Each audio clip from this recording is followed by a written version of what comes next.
This is a thinker who helps us understand why our lives and relationships are full of so much confusion and pain. He tells us why life is hard and how to cope. His own life incurred a lot of anxieties. Sigmund Shlomo Freud was born to a middle-class Jewish family in 1856. His professional life was not an immediate success. As a medical student, he dissected hundreds of eels in an unsuccessful attempt to locate their reproductive organs. He promoted cocaine as a medical drug, but it turned out to be a dangerous and addictive idea. A few years later, he founded the discipline that would ultimately make his name, a new psychological medicine he called psychoanalysis. The landmark study was his 1900 book, The Interpretation of Dreams. Many others followed. Despite his success, he was often unhappy. During some particularly strenuous research, he recorded, "The chief patient I am preoccupied with is myself." He was convinced he would die between 61 and 62 and had great phobias about those numbers, although he actually died much later, at the age of 83. Perhaps because of his frustrations, Freud achieved a series of deep insights into the sources of human unhappiness. He proposed that we are all driven by the pleasure principle, which inclines us towards easy physical and emotional rewards, and away from unpleasant things like drudgery and discipline. As infants, we are guided more or less solely according to the pleasure principle, Freud argued, but it will, if adhered to without constraints, lead us to dangerous, reckless things like never doing any work or eating too much, or most notoriously, trying to sleep with members of our own family. We need to adjust to what Freud called the reality principle. Though we all have to bow to this reality principle, Freud believed that there were better or worse kinds of adaptations. He called the troublesome ones neuroses. Neuroses are the result of faulty negotiations with, or in Freud's language, repression of, the pleasure principle. Freud described a conflict between three parts of our minds: the id, driven by the pleasure principle, and the superego, driven by a desire to follow the rules and do the right thing according to society, and the ego, which has to somehow accommodate between the other two. To understand more about these dynamics, Freud urges to think back to the origins of our neuroses in childhood. As we grow up, we go through what Freud termed the oral phase, where we deal with all the feelings around ingestion and eating. If our parents aren't careful, we might pick up all kinds of neuroses here. We might take pleasure in refusing food, or turn to food to calm ourselves down, or hate the idea of depending on anyone else for food.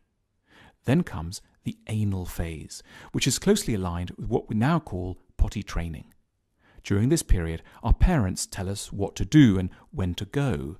At this phase, we begin to learn about testing the limits of authority. Again, if things go wrong here, if we don't feel that authority is benign enough, we might, for example, choose to withhold out of defiance.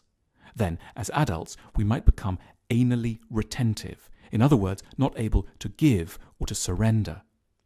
Next comes the phallic phase, which goes on until about the age of 6. Freud shocked his contemporaries by insisting that little children have sexual feelings. Moreover, in the phallic phase, children direct their sexual impulses towards their parents, the most immediately available and gratifying people around. Freud famously described what he called the Oedipus complex, where we are unconsciously predisposed towards being in love with the one parent and hating the other.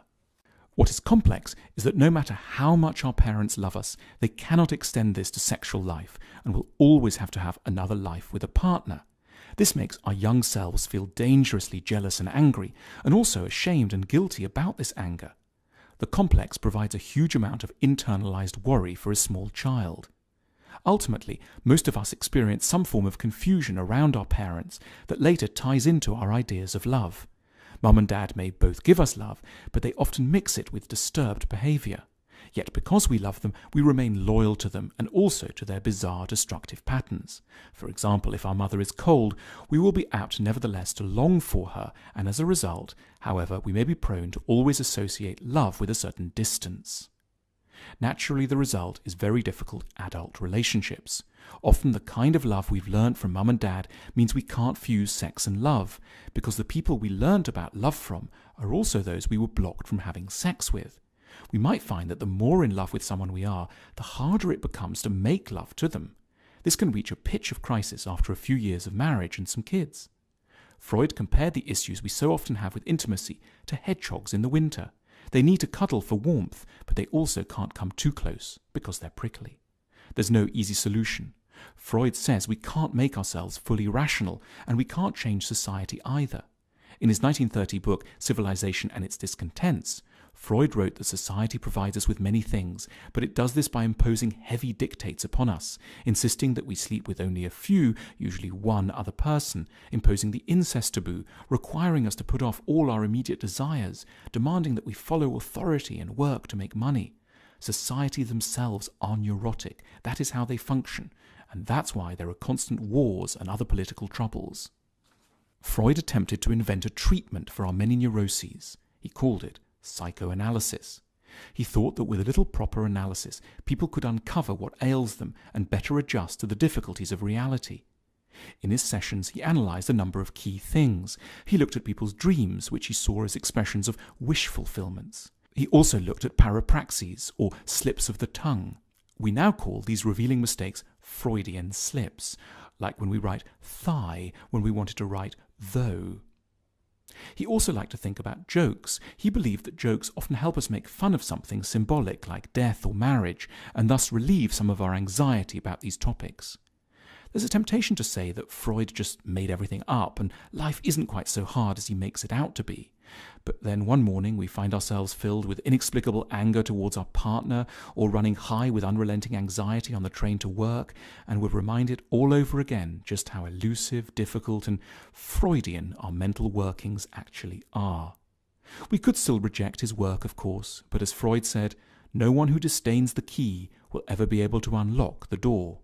We could all use a bit more of Freud's ideas to help us unpick ourselves.